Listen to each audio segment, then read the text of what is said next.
Did you ever wonder what life was truly like behind those ancient monastery walls? What incredible measures did medieval women take in the name of devotion? From the 11th to the 15th century, some nuns pushed the boundaries of human endurance in ways that might genuinely surprise you. Number 7. Extreme poverty and lack of personal comforts. Stepping through the gate of a medieval convent meant shedding the world outside, and with it almost every comfort known to the era. For many nuns, a vow of poverty was not a mere suggestion, it was a deeply lived reality, a constant, abrasive presence in their daily existence.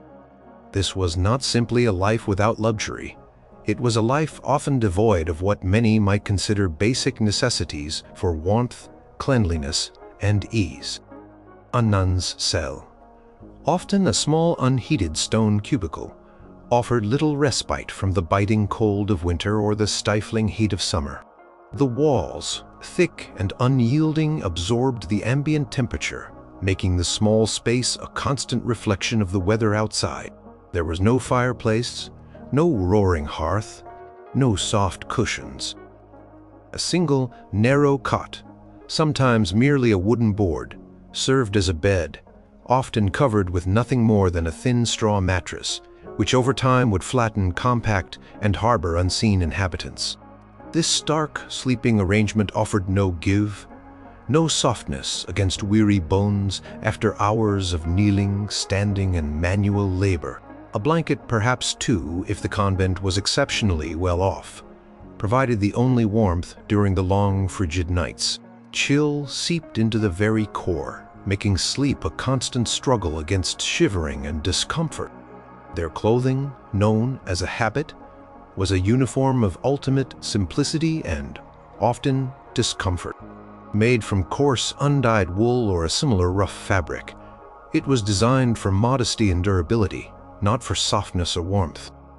This heavy, often scratchy material was worn directly against the skin, offering little breathability in summer and insufficient insulation in winter. It absorbed sweat and dirt, and since washing facilities were rudimentary and infrequent, the habit could become stiff, malodorous, and irritating over time. Underneath, a nun might wear a simple shift, equally coarse. Layers were often impractical or simply unavailable, meaning the full weight and texture of the habit were always present. Shoes were often an unheard-of luxury for everyday wear, particularly for those orders emphasizing extreme humility. Many nuns went barefoot, even in conditions that would cause considerable pain or injury. Walking on rough stone floors within the convent, navigating uneven paths in the cloister garden, or enduring the cold, damp earth during outdoor tasks meant constant exposure for their feet. The skin would toughen, crack, and bleed, becoming calloused and scarred from the constant abrasion and temperature extremes. Frostbite in winter was a genuine danger, and cuts and infections from unseen debris were persistent concern. Personal hygiene, as we understand it today, was practically non-existent. Bathing was an extremely rare event, sometimes occurring only a few times a year, often with unheated water. This was not a quick dip in a warm tub, but a functional effort to remove superficial grime, usually in a communal basin with shared water. The medieval understanding of cleanliness was vastly different. Extreme asceticism sometimes even viewed excessive washing as a worldly indulgence. Hair was kept closely shorn or perpetually covered by the wimple and veil, preventing proper washing and aeration. The lack of regular bathing meant the accumulation of body odor, skin conditions, and a constant low-level discomfort. Vermin, such as fleas and lice, were an unavoidable part of life, thriving in the unwashed garments and bodies. Constant itching, the unseen crawling sensations, added another layer of persistent, irritating discomfort that nuns were expected to simply endure. The diet, while often sufficient to prevent starvation, was designed for sustenance, not pleasure or variety. Often consisting of stale bread, watery gruel, and a few vegetables, it was bland, repetitive, and often difficult to digest. Meat was almost entirely absent, especially during fasting periods, which constituted a significant portion of the year. The lack of variety meant nutritional deficiencies could develop, leading to general weakness, susceptibility to illness, and a lack of energy that made daily tasks even more challenging. Meals were eaten in silence, devoid of conversation, which transformed the act of eating from a social experience into a solemn, solitary necessity. Even the act of drinking was limited, often to water, sometimes small beer, but never for enjoyment or refreshment. The very tools for eating were simple: a wooden spoon, a bowl, perhaps a knife, all unadorned and utilitarian. There were no individual plates for many, but rather shared trenchers or communal bowls, further emphasizing the communal, humble nature of their existence. Every object, every action, every aspect of daily life within the convent walls was stripped down to its bare functional essence, devoid of comfort, beauty, or personal indulgence. This pervasive state of poverty was not merely a financial condition. It was a deliberate, physical austerity, a constant reminder of their detachment from the material world, and a profound challenge to their physical endurance. Number 6. Strict silence and limited speech. Within the silent cloisters of a medieval convent, the absence of human speech was not an accidental quietness. It was a rigidly enforced discipline, a profound austerity that shaped the very atmosphere and internal world of the nuns. The vow of silence, or the rule of silence, as it was often called, was perhaps one of the most pervasive and psychologically demanding of all monastic practices. For many orders, particularly those emphasizing contemplative life, speech was severely restricted, sometimes to only a few hours a day for specific purposes, or even entirely for certain periods. The Cistercian nuns, for instance, followed a rule that allowed almost no idle talk, focusing instead on manual labor and prayer, all in the deep hush of their monastery. Carthusian nuns likewise practiced a solitude so profound that even their cells were designed to minimize interaction. The imposition of silence meant that the vast majority of a nun's day was spent without uttering a single word. Meals were eaten in absolute quiet, often with a scripture reading aloud from a designated nun, but no conversation among the diners. Work in the scriptorium, the gardens, the infirmary, or the kitchens was carried out in profound stillness, punctuated only by the sounds of tasks being performed, the scratch of a pen on parchment, the rustle of robes, the clinking of tools, the soft tread of feet. The human voice, a primary tool for connection, expression, and even problem-solving, was intentionally muted. This enforced quiet meant that communication between nuns relied on non-verbal cues. Complex system of signs, often developed uniquely within each convent, became the primary means of conveying necessities. A specific gesture might indicate a request for water, another for a book, yet another for a tool. These gestures were precise, learned, and executed without a sound, a silent ballet of communication that replaced casual conversation. The precision of these signs meant that misunderstandings could still arise, leading to frustration, but expressing that frustration verbally was forbidden. The psychological impact of such prolonged and enforced silence was immense. For modern sensibilities accustomed to constant chatter and readily available communication, the idea of days, weeks, months, or even years spent in near absolute quiet is almost unfathomable. The inner world of the nun became her primary landscape. Thoughts, anxieties, frustrations, joys, and spiritual insights unfolded within her own mind. Without the outlet of shared words, there was no casual banter to lighten the mood, no comforting whispers during times of sorrow, no shared laughter to relieve tension. The weight of unspoken thoughts could become heavy. The constant presence of others, yet without the ability to truly interact verbally, could create a strange sense of simultaneous closeness and profound distance. This silence was intended to foster contemplation and introspection, to turn the mind inward towards prayer and spiritual matters. However, for some, it could also amplify internal struggles, making personal difficulties feel more isolated and overwhelming. The inability to articulate emotions or seek verbal reassurance meant that emotional burdens were carried silently.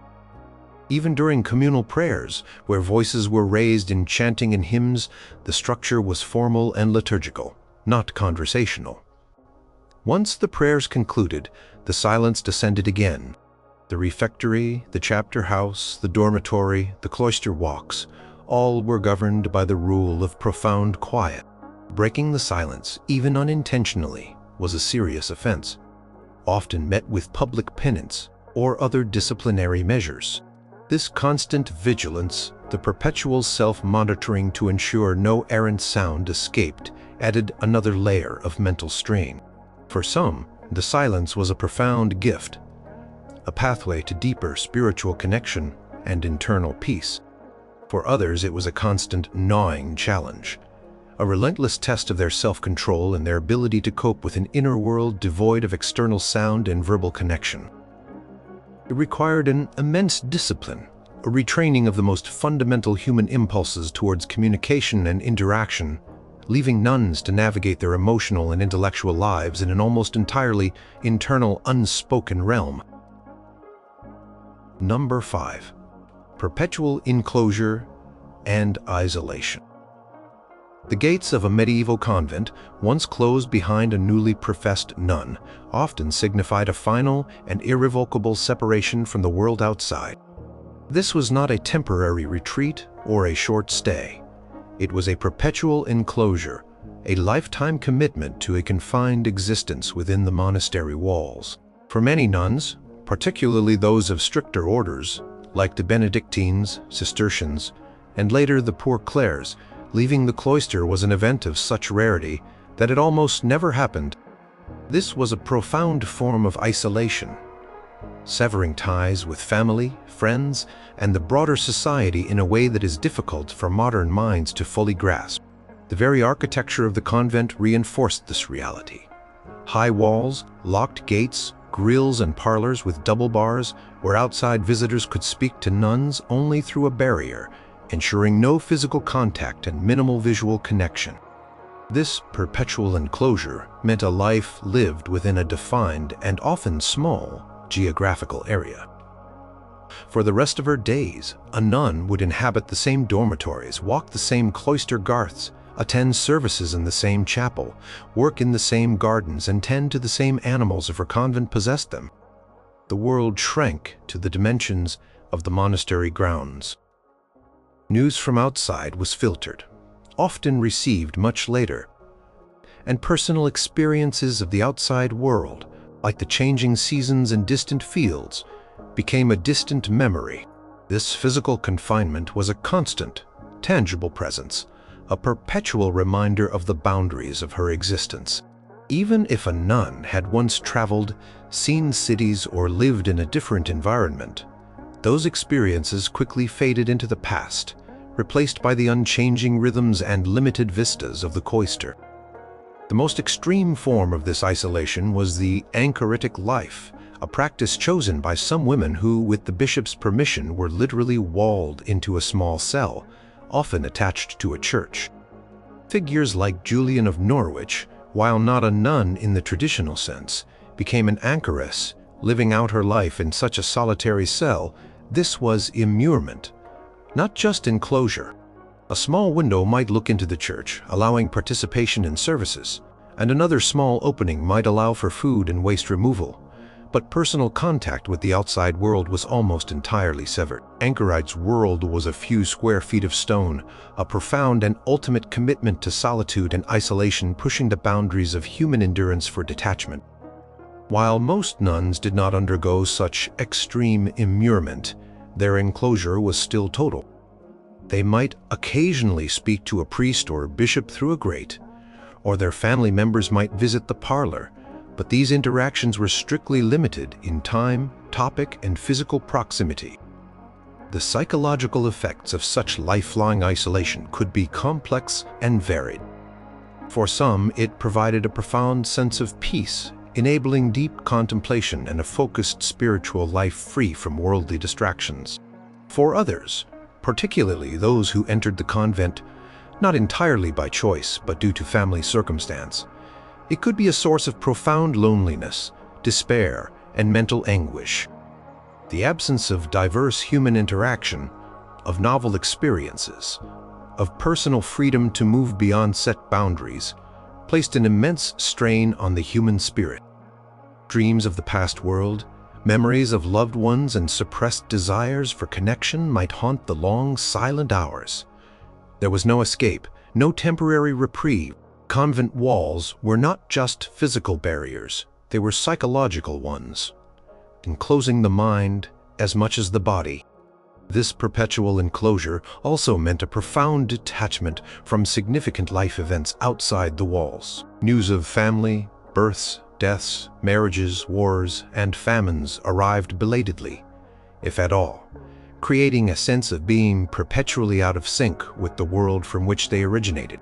This detachment, while intended to foster spiritual focus, was also a constant reminder of their sacrifice, a tangible manifestation of a life irrevocably dedicated to a confined existence, an austerity of boundless duration.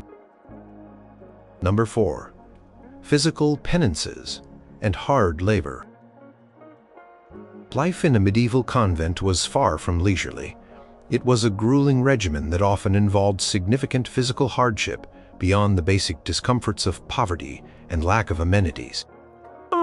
These physical penances, both self-imposed and mandated by the rule, were designed to humble the body, to discipline the flesh, and to mirror the suffering perceived as necessary for spiritual growth. For many nuns, every day brought a new set of physical demands that tested their stamina, their resilience, and their sheer physical endurance. One of the most common and pervasive forms of physical penance was sustained kneeling. Prayer was central to monastic life, and much of it was conducted while kneeling on hard stone floors, sometimes for hours at a time during the various canonical hours.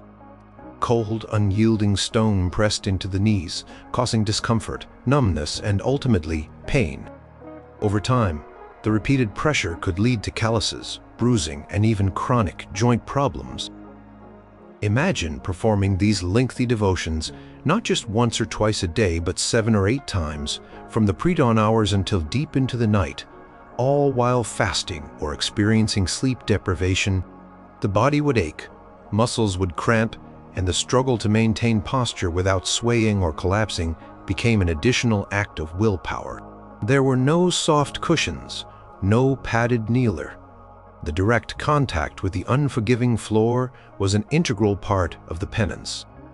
Beyond formal prayer, daily life itself was a form of continuous physical labor for many convents. Nuns were responsible for almost every aspect of their community's survival. This included manual tasks that were physically demanding and repetitive.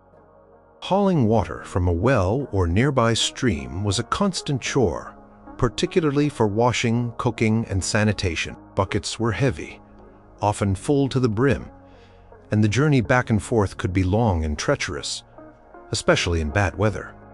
The strain on backs, arms, and shoulders was immense. Cultivating the convent garden was another significant undertaking. Tilling the soil by hand, weeding, planting, and harvesting involved bending, lifting, and repetitive motions for hours under the sun or in the damp chill. The work was dirty, tiring, and often resulted in aching muscles, blistered hands, and cracked skin. Laundry was an arduous process, involving scrubbing coarse fabrics by hand in cold water, often using harsh lye or ash for soap, and then wringing out heavy waterlogged garments. This work was particularly taxing on the hands, leading to chapped skin, raw knuckles, and sometimes infections. Cooking for the entire community meant preparing large quantities of food, often over an open fire or in large heavy cauldrons. This involved constant stirring, lifting, and the pervasive presence of smoke and heat. Cleaning the convent, sweeping stone floors, scrubbing tables, and tending to the rudimentary sanitation systems were all physically demanding tasks, performed without the aid of modern equipment or cleaning supplies. For some nuns, extreme physical penances were self-imposed or prescribed as a form of disciplinary measure for perceived infractions. These could include holding painful postures for extended periods, such as standing with arms outstretched in the form of a cross, or performing extreme prostrations lying face down on the cold stone floor for long durations. Others might wear chains beneath their habits. Though less severe than those used in overt mortification, these still caused constant rubbing and irritation against the skin. The constant exertion, the relentless physical demands, and the sheer monotony of repetitive, hard labor meant that a nun's body was rarely at rest, rarely comfortable, and constantly subjected to a regimen designed to exhaust and humble the physical form. This was a life of active and pervasive physical strain, intended to wear down the body's natural inclinations and desires through sheer, relentless effort. Number 3. Vigils and sleep deprivation. One of the most insidious and pervasive austerities practiced by medieval nuns was the deliberate and systematic reduction of sleep, a grueling regimen known as vigils. Life in a convent was governed by the canonical hours, a strict timetable of prayer services spread throughout the day and night. For nuns, adhering to this schedule meant rising long before dawn, often in the deep cold and darkness of the pre-morning hours, and returning to the chapel multiple times until late into the night. This ritualistic disruption of sleep was not just a side effect of their devotion. It was a deliberate act of penance, a way to keep the body in a state of constant, low-level fatigue, intended to sharpen spiritual focus and humility. The first call to prayer, matins, often sounded around midnight or 2 a.m., tearing nuns from their brief slumber.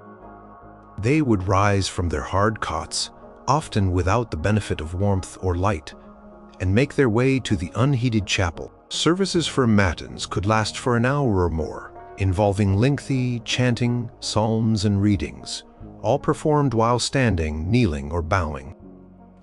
After matins, there might be a short break, perhaps an hour or two before the next service, lauds, around dawn. Then came prime, terce sext, nun vespers, and finally complime, before a very brief return to bed, only to be awakened again for the next round. This meant that unbroken sleep, a luxury for most, was virtually non-existent for nuns. The sleep they did get was fragmented, interrupted, and often of poor quality due to the hard sleeping surfaces and cold environments. The cumulative effect of this perpetual sleep deprivation was profound. Chronic fatigue became a constant companion. The body's natural rhythms were entirely disrupted, leading to a persistent state of exhaustion. Eyes would feel heavy, concentration would waver during prayer and work, and the mind could become clouded and slow. Headaches were common, as was a general sense of physical and mental sluggishness.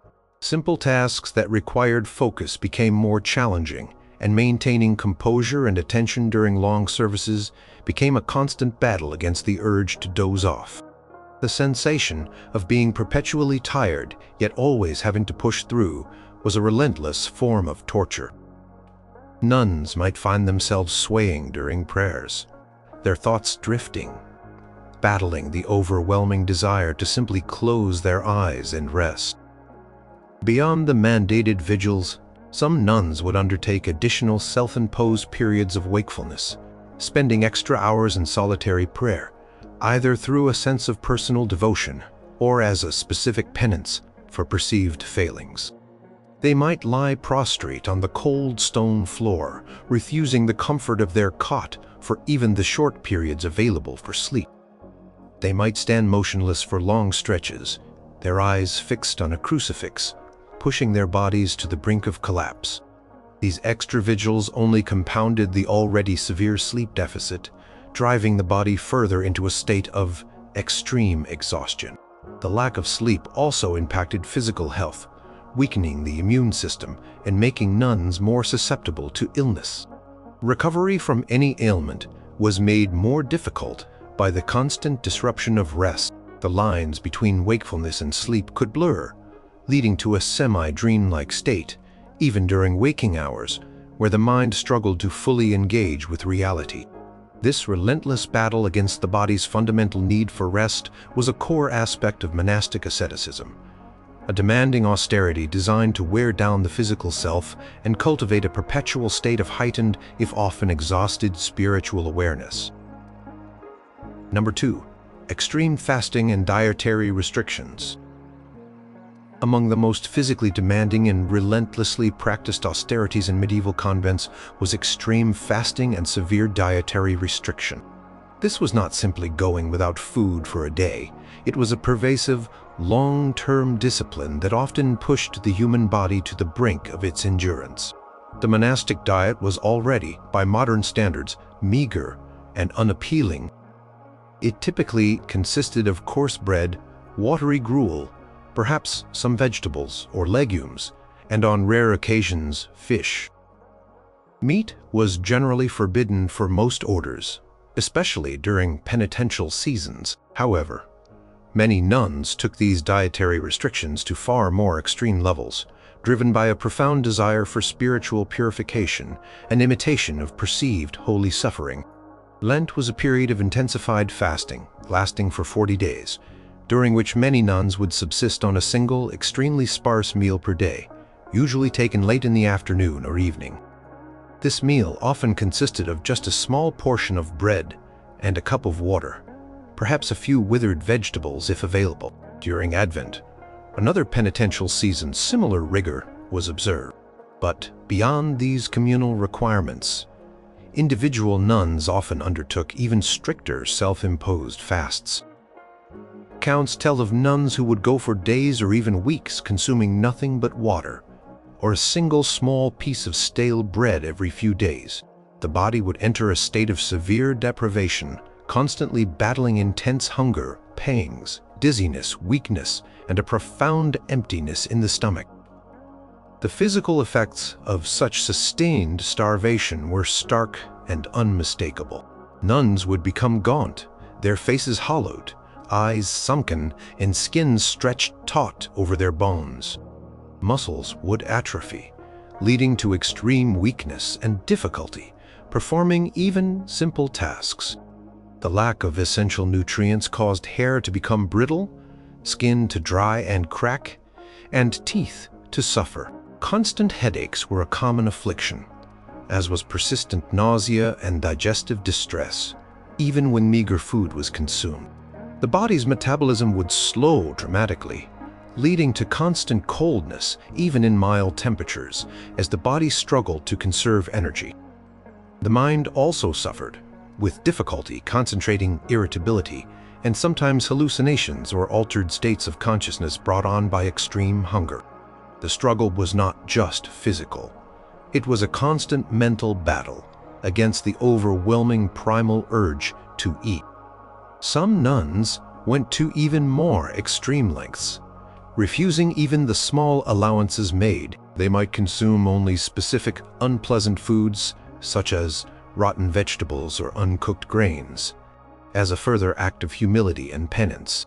Others might deliberately dilute their already meager food, or refuse all but the bare minimum to sustain life, sometimes reaching a point of voluntary starvation that brought them close to death. The stories of holy anorexics, women who became renowned for their ability to survive on astonishingly little food, often circulated, inspiring some nuns to push their own bodies to similar extremes. These practices, while intended as spiritual exercises, had severe and undeniable physiological consequences. They led to emaciation, chronic illness, and often early death due to malnutrition and weakened immune systems. Constant, gnawing hunger, the persistent weakness, and the undeniable deterioration of the physical body were daily reminders of this profound and relentless austerity, a living sacrifice of the most fundamental human need for sustenance. Number 1. Mortification of the flesh. The ultimate expression of medieval monastic austerity, and arguably the most viscerally challenging, was the deliberate and often brutal mortification of the flesh. This was not merely about discomfort or deprivation. It was about actively inflicting physical pain upon the body, a practice rooted in the belief that through suffering one could purge sin, achieve spiritual purity, and more closely emulate the suffering of Christ. For some medieval nuns, this became a deeply personal and extreme discipline, often undertaken in secret, far beyond the requirements of their monastic rule. One of the most common tools for this form of penance was the hair shirt. Worn directly against the skin beneath the habit, this garment was made of coarse, rough animal hair, such as goat hair or horse hair. Its texture was designed to be abrasive and constantly irritating. Every movement, every shift of the body caused the stiff, prickly hairs to rub and dig into the skin. It would chafe and abrade, leading to constant itching, redness, and sometimes open sores. The rough fabric absorbed sweat and grime, becoming stiff and unhygienic, adding to the persistent discomfort. It was a constant, low-level torment, a never-ending physical reminder of the wearer's commitment to self-denial. The hair shirt was not worn for a few hours. It was worn for days, weeks, or even months, sometimes without removal for washing, ensuring its effects were perpetual and pervasive. More extreme were the cilices, often in the form of metal chains or bands with small, sharp points or spikes designed to dig into the skin. These were worn around the waist, arms, or thighs, hidden beneath the habit. The spikes would press into the flesh, causing pain, especially with movement, leading to bruising, puncture, wounds, and persistent discomfort. Over time, the skin beneath the cilice would become raw, inflamed, and scarred. The sensation was a constant, piercing reminder of the penance, making comfortable rest or movement almost impossible. These were not mere symbolic discomforts. They were instruments of deliberate self-inflicted pain, intended to create a pervasive physical agony that would draw the nun's mind away from worldly thoughts and toward spiritual reflection. The most dramatic form of mortification was self-flagellation, the practice of beating oneself with a scourge or whip. These instruments could be simple leather thongs, or more elaborate devices with knots, metal pieces, or even thorns incorporated into the lashes. Nuns would inflict blows upon their own backs, shoulders, or legs, causing welts, bruising, and often bleeding. The sound of the blows, the sting of the impact, the spreading pain, and the subsequent aching were all part of the intended experience. This was often done in private, sometimes in their cells, in the quiet darkness, where the sounds of the lashes could be heard by no one else. The marks left behind were undeniable: livid welts, broken skin, and trickling blood, a testament to the severity of the penance. This extreme practice aimed to mirror the perceived suffering of saints and martyrs, transforming the body into a vessel of pain and sacrifice.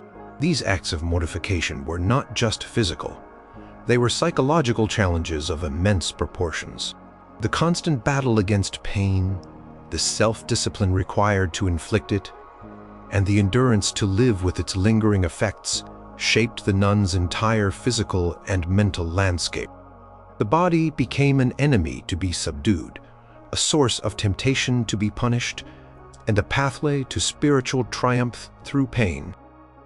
This relentless physical suffering was a daily reality for many medieval nuns, a stark and uncompromising testament to their devotion and their willingness to push the boundaries of human endurance to the very extreme.